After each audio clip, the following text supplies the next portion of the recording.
We are live.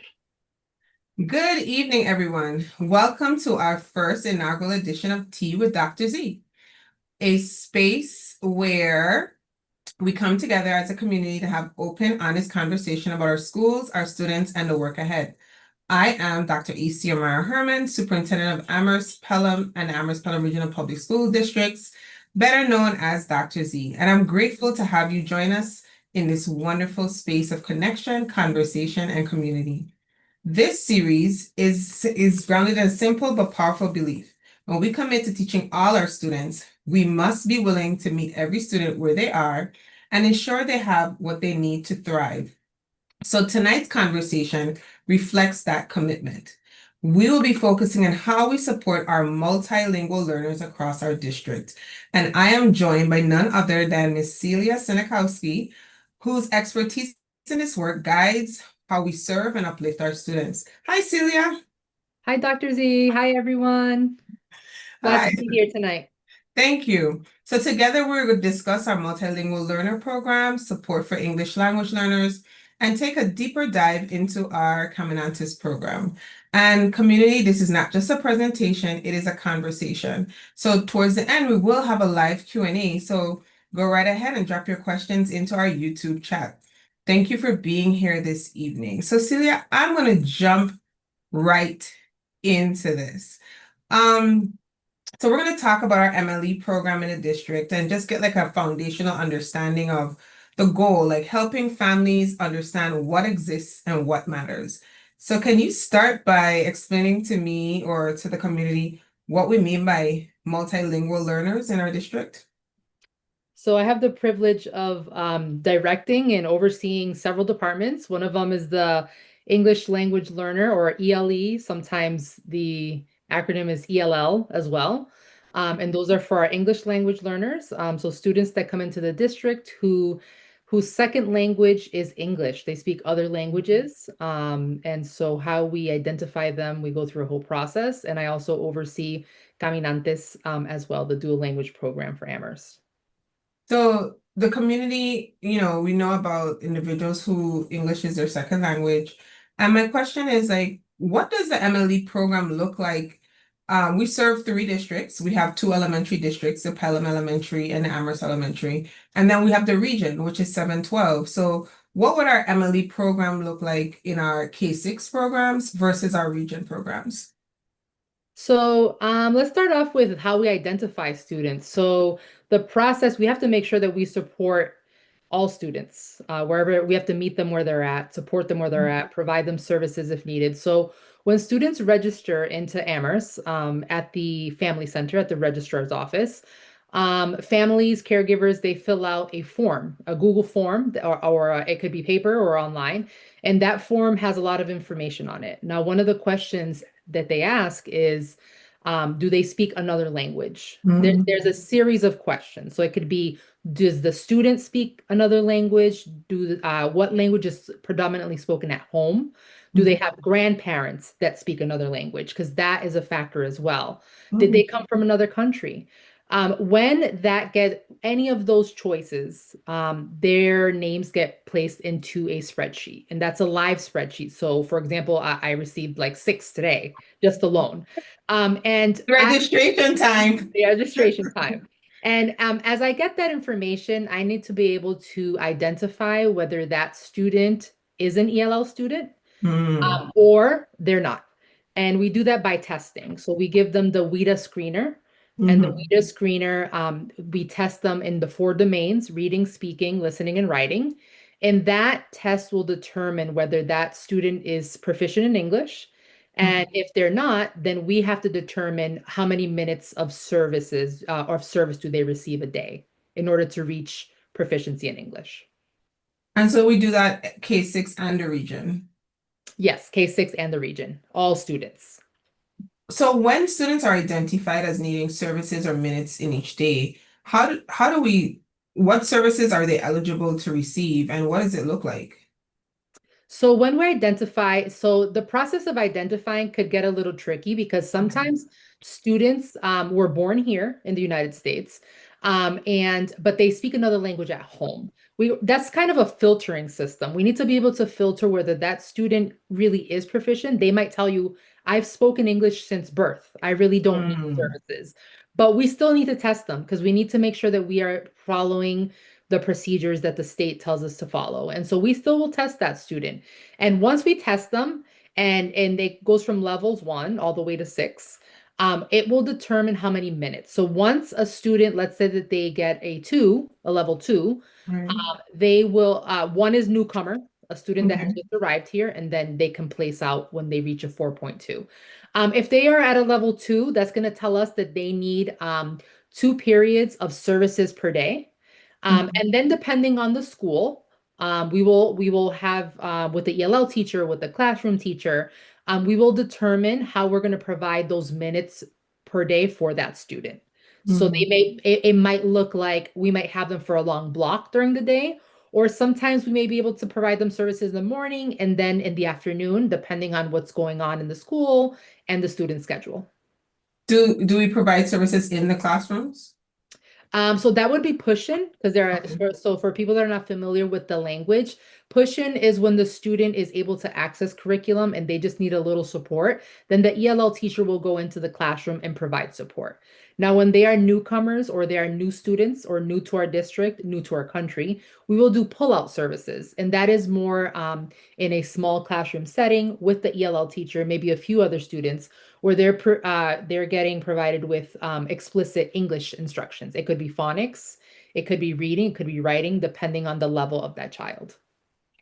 So I guess there's a lot of terms that we use in education each and every day. And so I hear you say newcomer. I hear like there's different things like so explain a little bit about what is a newcomer versus you said a student who's at like a 4.2 or a 6. Like how does that work for us? So, yeah, so there's a lot of, in education, there are a lot of acronyms. Yes. And so we say FEL is a term we use as formerly English language learner. Mm, Those are students that have tested a 4.2. They no longer need services, but we still need to monitor them. Then okay. we also have ELL students who have been identified as scoring a 4.2 or below that we need to provide them services every day. Mhm. Then we have SLIFE students who are ELL students and also students with interrupted schooling due Okay. to, specific amount, reasons. And so when we say newcomer, we mean new to the country, but usually that's how we like identify if they're newcomer versus like someone that was born here and they speak another language in the home. So I guess for me it's to acquire the English language and in the training. Like I didn't specialize in this field like you are. And so it's really great to like engage with you and hear not just to see and to hear your passion for making sure that our students get what they need. I guess it's what are your goals like for when you come into the district each and every day, districts, because it's three of them each and every day. What are your goals for the MLE program, like for students academically and more so socially? Mhm. So I do big picture as well as small picture as well as day to day. Yes, And right. so I can, this one of the initiatives that I had was to be able to provide teachers with training Okay. for SEI strategies in the classroom to be able to support all learners. We've been providing training during faculty meetings, during professional development days, to be able to provide teachers with the strategies to be able to teach all students in front of them, not only students from Amherst, but students from other countries, because the numbers are increasing of our students. We need to be able to support them. They're all of our students. And then something as small as, we had MCAS today. Does that individual student have a dictionary, in Mhm. their language? And so I do big picture, but I also deal with the day to day in the classroom, or if a student, if a teacher needs to figure out how many minutes a student needs, they will message me and say, what is your recommendation? What does the state say? And so I'm involved in all areas of MLE or ELL students to be able to provide them with the access to our curriculum, be able to provide them with support inside and outside of school, We do after school by Literacy Club on Mondays at Fall Mm. River. And we are able to provide them with an hour of English tutoring as well as an hour in their language, their native language. And then we are also offering Summer Achievement Academy for ELL students. And so we will do K to 3, and then we are looking at having a Summer Achievement Academy at the secondary level as well. Because a How lot of, would, yes, go ahead, Dr. Z. and I was going to say, how would the community, how would a parent who wants to sign their child up for that program, sign up? Where would they get in contact with you? So yeah, that's the tricky part. So right now we were sending out messages through Parent Square, and we know that Right. not everyone is able to access that. So then on my to-do list this week and next week, because I have some deadlines, is I'm going to be have to call the homes to be able to make sure that the families receive the message and be able to provide that we do serve breakfast and lunch during these programs. We'll Mm. have transportation provided for them as well. And so working with the teachers and working with transportation and the department that provides meals for us. It's a big team effort. But one of my goals is to be able to provide supports for those families that need that extra support. I guess in hearing all of that, the question we talked about your goals and what the program looks like, how do we measure the success of multilingual learners in the district? Like, what are you tracking? How do you feel? When do we know that you've been successful? So they get assessed a lot. All students get assessed a lot, but Too when much we sometimes. but when we look at ELL students, they get a lot of assessments that measures how they're doing, and they take something called the TEL, and that's a standardized test that they take in the beginning of the year, and then they take it at the end of the year, and that kind of measures beginning of the year, the baseline, and then how they have progressed throughout the year. And then in January, they take the Access, which is the mandatory exam that Right. WIDA and the state gives us. And so they also take that exam, and those scores have just been released to us, and we'll look at that data. So in May, as a department for the district, we're going to look at that data and say, this is how we've done, this is what we need to work on. It drives our instruction, it drives how we schedule kids for next year, especially with Amethyst Brook, where we'll have 100+ ELL students in a building. And Wow. so we're going to look at those numbers, look at where they are, their English proficiency level, and we'll sit down as a team and say, this is what's going to work best for this student. This is how many minutes of services. Yeah, we look at all of that. A lot of assessments, data teams, chats with teachers, specialists, and everything like that. So would it also be like when they hit that 4.2 or that 6 and they're like, so do we transition children completely out of the program? Yes. So once they have reached a 4.2 proficiency, and that's a composite, that's an average of their speaking, reading, listening, and writing, they will test out. They will no longer need those daily minutes. By the time they're at that level, they need one period, one block of Okay. English services per day. But we still need to monitor them. So after they have tested out, we still monitor them for 4 years. Okay. And the way that that looks is we're still going to track how they're doing. We're still going to track how they're doing. We're still going to see how they're doing throughout. So I have them on a list, and then we'll say, hey, how are they progressing in their classes? We'll have meetings about them to see how they're doing to be able to follow that data along the way. Celia, I mean, thank you, community. We're here with Celia Sinikowski with our first inaugural Tea with Dr. Z. And there's so many things that we're learning as a district, but one thing we want to do is tell our narrative and talk about the programs that we offer and from the experts in the field and have the opportunity to delve in. And so if you're listening right now, we just talked about delving into understanding the MLE program in districts. And we're going to transition in this segment to talking about what supports for English language learners and deepening our understanding of just the supports that you and the educators do for families. And so kind of make that visible and talk about the tangible in it.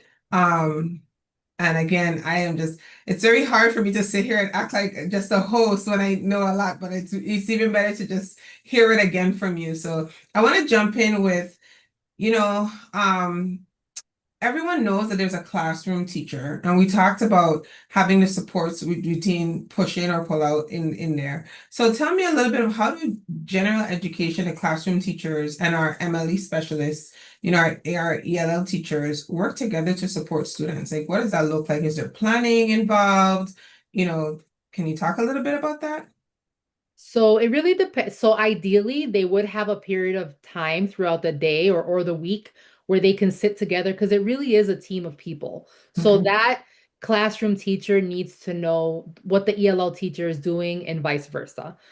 Sometimes they don't get the time, they have quick conversations, and then other times they'll have time to really sit down and chat. Mhm. And discuss what the student needs. It's a lot of conversation. They do include me in the conversations as well, because a lot of times the classroom teacher, they're experts in what they're teaching, but not necessarily on policy, on what we're supposed Mhm. to provide for them, what legally we're supposed to provide for them. So teachers in the district are really good with asking questions, and they're saying like, "What should I do?" What should I be doing as a teacher?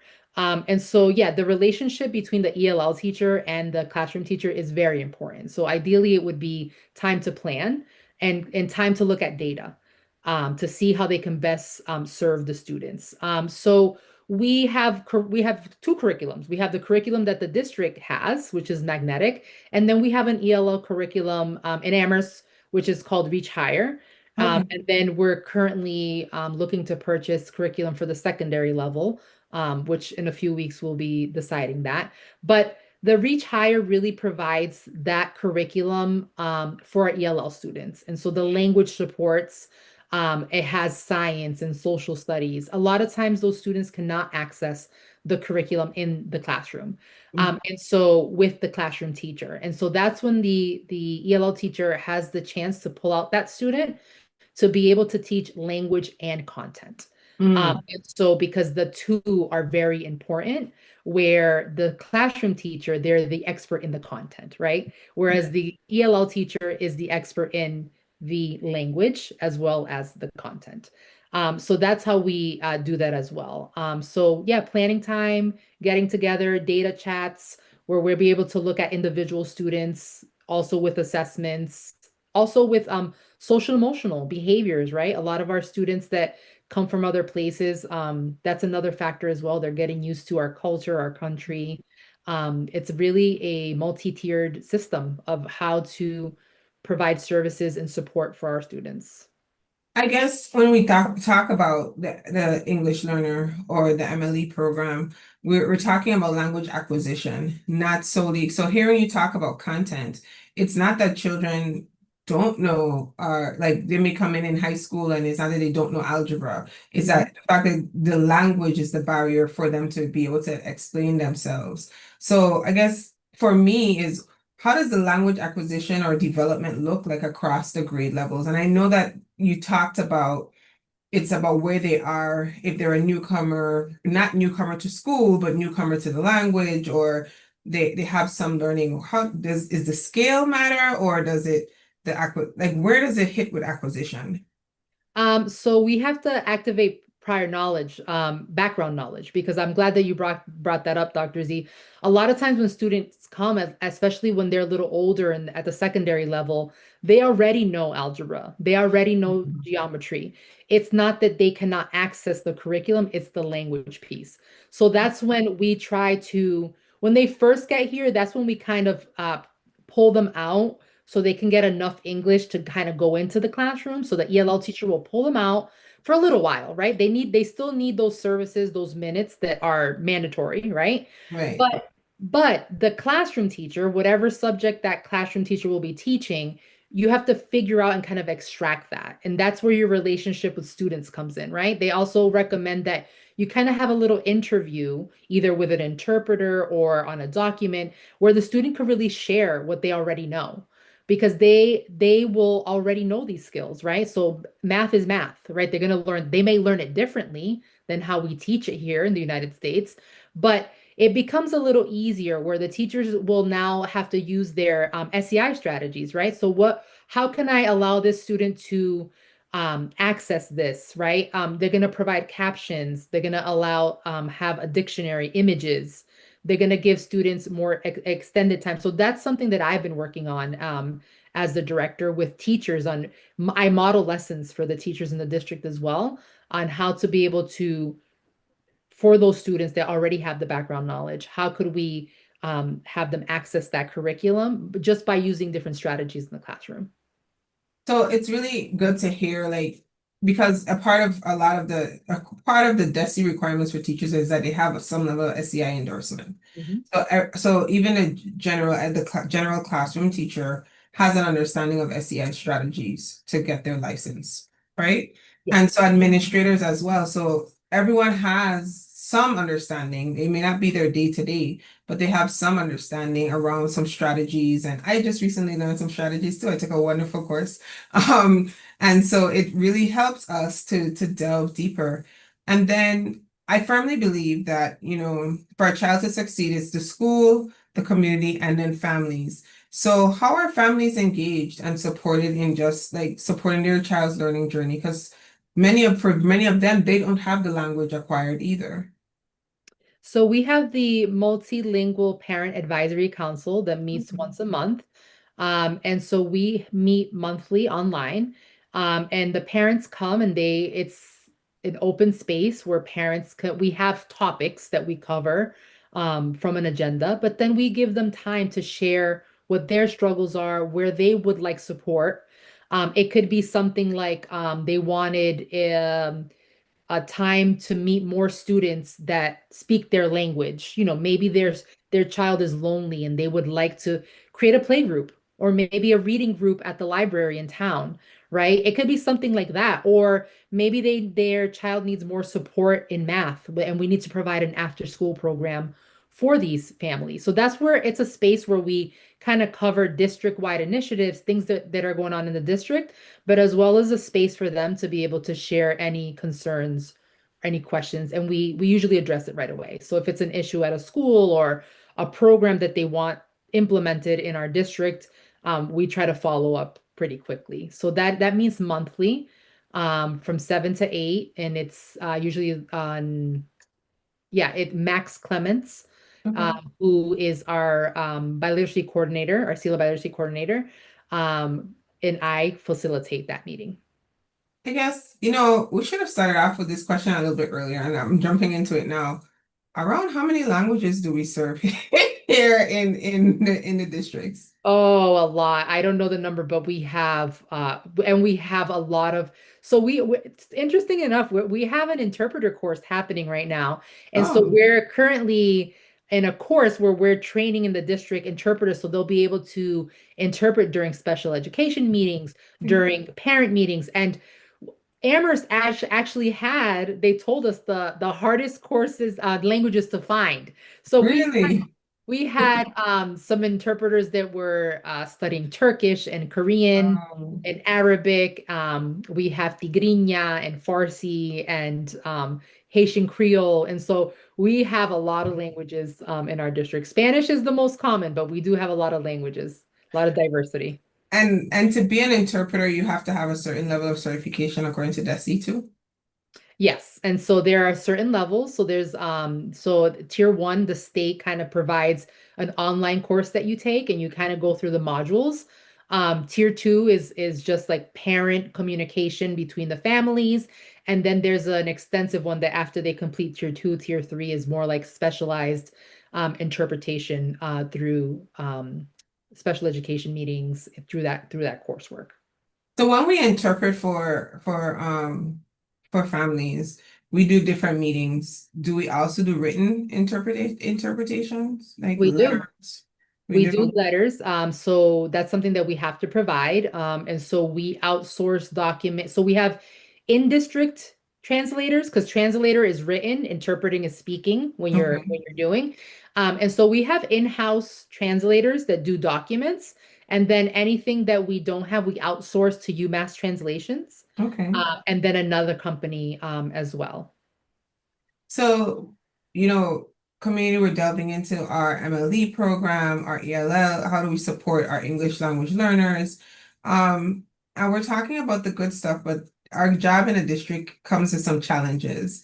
So Yes. if I had to ask you, what challenges do our English learner students face, and how can we work to address them, or what is being done to try to address it? What would you share? Yes, we have a lot of positive things, but then we have a lot of things that that we need to work on as a district or just myself, goals that I have. And just by looking at data and analyzing data, one thing that continues to occur with our um, ELL students are low test scores Mm, and English and ELA and math and in all areas. And so if we look at data, it's kind of alarming. It's not a problem only Amherst, or in our district. It's all over the country. And so right. we really need to figure out why is that Mhm. happening? What can we do as a district? Where is the disconnect? And provide the supports. So we're looking at providing summer. We do after school right now. We do after Oh, okay. school club. We do summer. But what else? How can we identify those gaps? And how could we help them so that they are at the same level as their peers? Because as of right now, their test scores are al- alarmingly low compared to their peers in the district. So, I mean, we could always say that the most obvious is, oh, the language, right? Like language acquisition, but we also talked about language and content is two totally different things. Do they take the testing in their native language or do they take it in English? So if we're testing their English proficiency, like the access and the tell, Hmm. they will take the test in English. Okay. Now, when we do science MCAS, we do have it in Spanish and English for the science MCAS as well as the math. It's kind of like in both languages, but Spanish is not our only language, right? And so when Right. we have MCAS or when we have other tests, standardized tests, we are able to provide DESI approved dictionaries for them Okay. that they say, yes, they can use a dictionary that is word to word. It can't have sentences, it can't have phrases, but at least that will provide some support. As well as when a student first moves here and registers into our district, they get an exception of 1 year where they don't have to take the ELA MCAS, but Okay. they do have to take science and math, no matter if they just arrived. So what I'm hearing is there's equity, there's access, but then there's still some challenges in terms of how are they retaining the information or sharing it back out. And that's where the SEI strategies and everything else comes in. But I also heard that you have your finger on the pulse, and so now it's for a deeper dive around what it is that's occurring.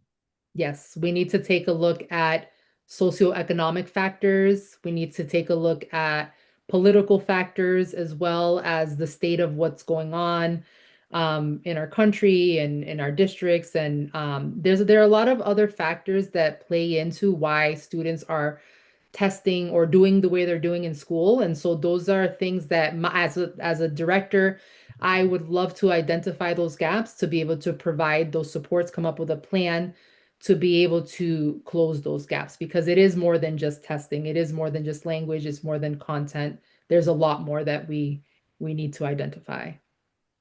Thank you. So community, I'm here. I'm Dr. Isiamara Herman, Superintendent of the Amherst, Pelham and Amherst Pelham Regional Public School Districts. And you're joining us with Tea with Dr. Z. Today we have Celia Sinikowski, our MLE Administrator for the districts.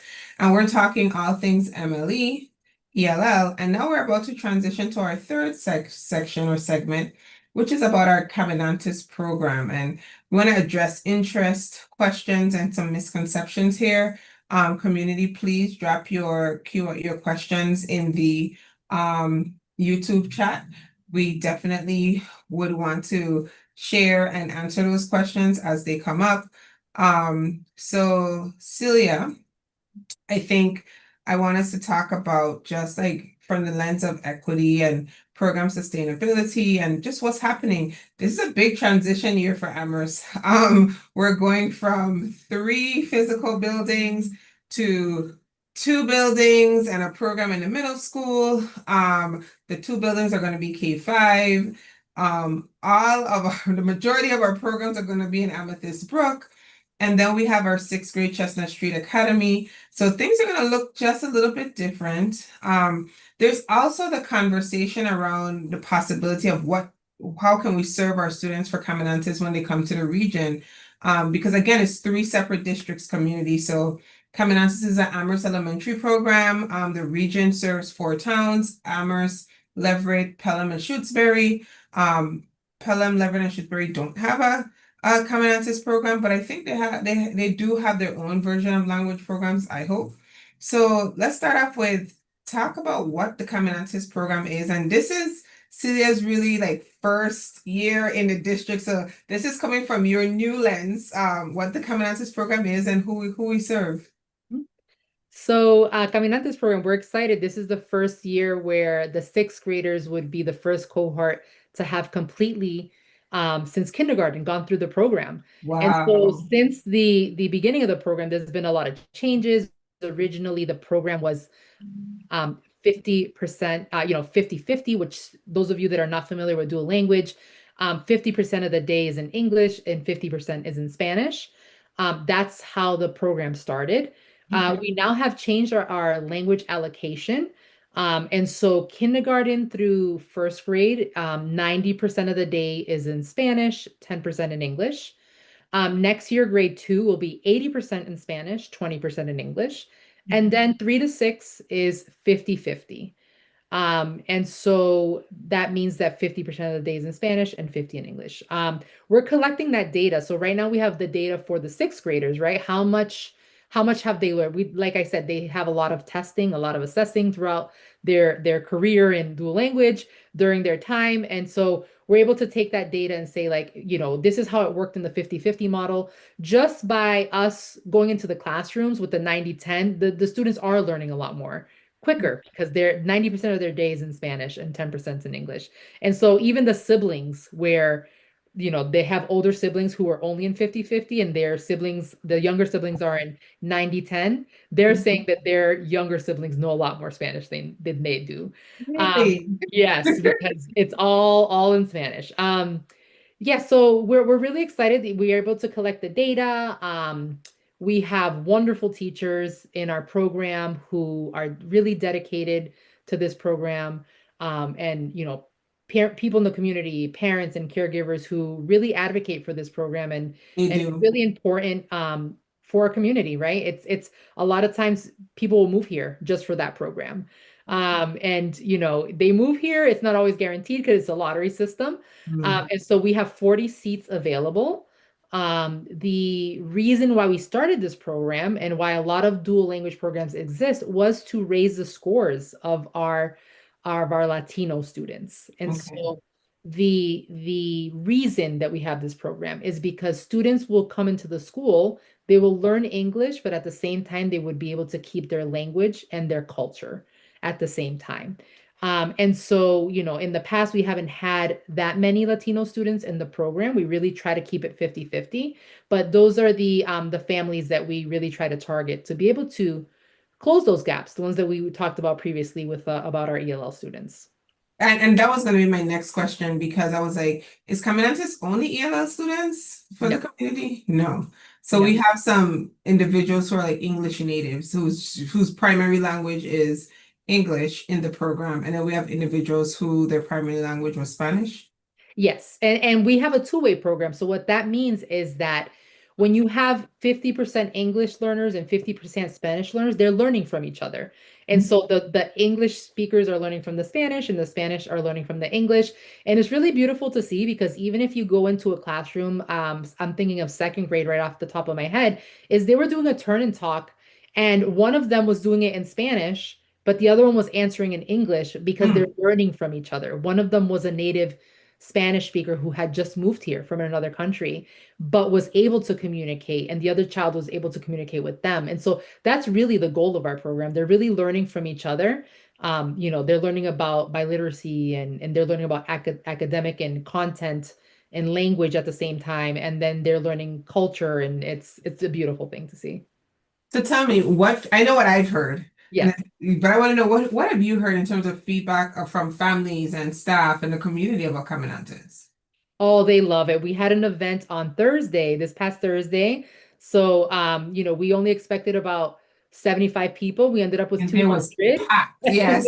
We ended up with 200. So we had a lot of families come in, and the purpose of that program on Thursday was really a showcase to show the community and the parents. We had a lot of parents of upcoming kindergartners who are interested in the program. They're not even in the program yet, and they wanted to come and see really what the teachers were doing. And so we did open house style, where we gave community members and parents and caregivers time to go into the classrooms, and the children presented something, either poetry or projects that they were working on. And then we had a cultural component as well. So we had a group come in and teach about the history of bomba, which is a dance from Puerto Rico that comes from Woo, I know yeah. bomba. Yeah. And so from our African heritage, Yes. and they were able to teach everyone how to dance and the history of it. And so not only the classwork that, what we do in our classroom, but as well as the cultural piece, which is really, really important to us. So how are we thinking of extending? So there's two questions I have, right? We know we're creating this sixth grade academy in the middle school, and this is for Amherst. So there's students who are coming in that are in Caminantes. So how are we thinking of addressing that? And how are we thinking about the future of the students who have taken all this time in Spanish and are now going into the region? Is there some connection or bridge that we could make? Yes, we have to be very creative moving from Amherst to the region. So with Caminantes, every year we've kind of added a little piece to the program. Like I said, this is the first year where we've had sixth grade in Caminantes. And so now we had to say, all right, now that we had the sixth grade, what are we going to do with them in seventh grade, Right. right? Because originally, if we said nothing, if they just graduated from Caminantes or sixth grade and moved on to seventh grade, they would be thrown into a pool of students that now need to take Spanish 1. Or we do Mhm. offer other languages as well. But as a language teacher myself, a teacher for 20 years, I knew that that was not the best practice and the best choice for our Caminante students. And so I said, all right, what can we do that the region could accept, right? Where it's not really Caminantes, because Caminante ends in sixth grade, but what opportunities can we provide for these students? And so Right. we want to be able to provide them with a course where it's we call it Spanish language and culture. It's called an advanced Spanish class, or some districts call it heritage or native speaker class, right? Where not only our Caminantes students can go into that class, can take that course, but as well as the other students, because we do have Spanish speakers in the region, right? And so Right. we have to be able to provide them with the opportunity to take that course as well. So although we won't be able to provide a content course in Spanish, because right now in sixth grade they take Spanish and then they take a content course, which is social studies. So at the region, we will not provide that content course, but at least they'll continue their Spanish growth through that advanced Spanish class or heritage or native, whatever it is that you want to call it. So for me, I kind of like the conversation because what's happening is there's a commitment to like continuous improvement and extension, but also creating the opportunity for them to engage and practice what they've learned in a specific course that can span various content areas. They're not just in one specific thing. Am I hearing you correct? Yes. Awesome. So, I mean, community, there's a lot that's happening in the districts, and you've heard it here. This is where you get the tea Mhm. with Dr. Z. And so I am loving sitting down here and actually acting like I'm hearing a lot of this for the first time. And so I do want to actually now hear from you, community, and hear your voice. So questions about student support, questions about program access, family communication, whether it's a transition between schools, our Chestnut Street Academy, or even our first kindergarten class. That's now the first sixth grade class that will be graduating from or moving up from Amherst Elementary into the region. So, we're going to take a few questions from our chat and just have an opportunity to engage with you during this time. Let's hear the community voice. So, Seth, are there any questions in the chat? All right, so we don't have questions yet. Are there any comments that we may need to address?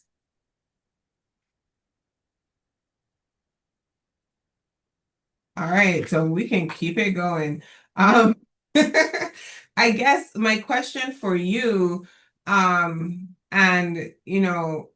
if we were to think about broader district planning and expand and innovate, what would be your thoughts about the future, especially for the Caminantes program? Like, how can we shift, change, make it stronger? Well, it's a strong program, and so build upon what we have, future focused. I think continue to get the message out to the community um, so that everyone could get the opportunity. So I feel like there are pockets of people that hear about the program and not necessarily who it was intended for, right? And so Right. my goal is to really get that message out so that we can, I mean, and ideally we would love to have like our own, if I go to another district and I see its own building, right? In an It ideal sounds, world. I, Yeah. Cecilia, you're speaking to me because at one point I was like, this needs to be its own school. Like, Yes, if we yes. could create like its own dual language school in Amherst, that would be awesome. Yes, and so ideally they would be to expand where we needed a building, but I think continued as time goes by, as the program goes by, as we collect more data on the benefits of this program and follow the kids through, I think that advocacy and continued conversations with the community on the importance, right? And so we might not have a large community of Spanish speakers, right? Of who the program was intended for, but there's so many benefits for everyone to learn a second language, right? How necessary it is to know Spanish in our country, as well as appreciation of other cultures, learning about culture and history, and just all the benefits, not only language, right?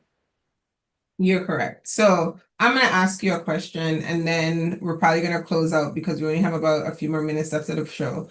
So Hmm. if families remember one thing from tonight, what would you want it to be? I would say that our community um, learn about our program to know what let's see. Let me think about this for 1 second. And so, and so I I put you would on the spot. I would say that although Amherst doesn't seem like it has, I know that Amherst is diverse due to the university, Right, but I wish that the community knew how many multilingual learners we have, right? right. And that education really isn't a one size fits all. Hmm. And that when we're looking and we're working with ML, multilingual learners, that we need to be able to meet them where they're at. We need to be able to provide them support. It's not going to always look the same way.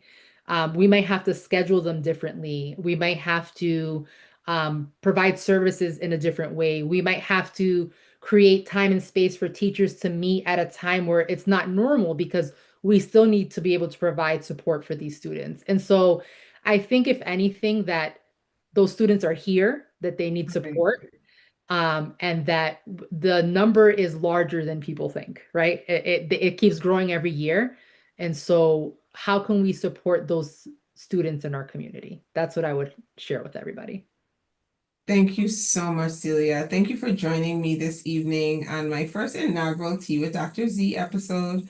Thank you to the families and community who, took the time to engage today. We're building a system for students, and we're not building a system of schools. We're building a school system that serves all students well.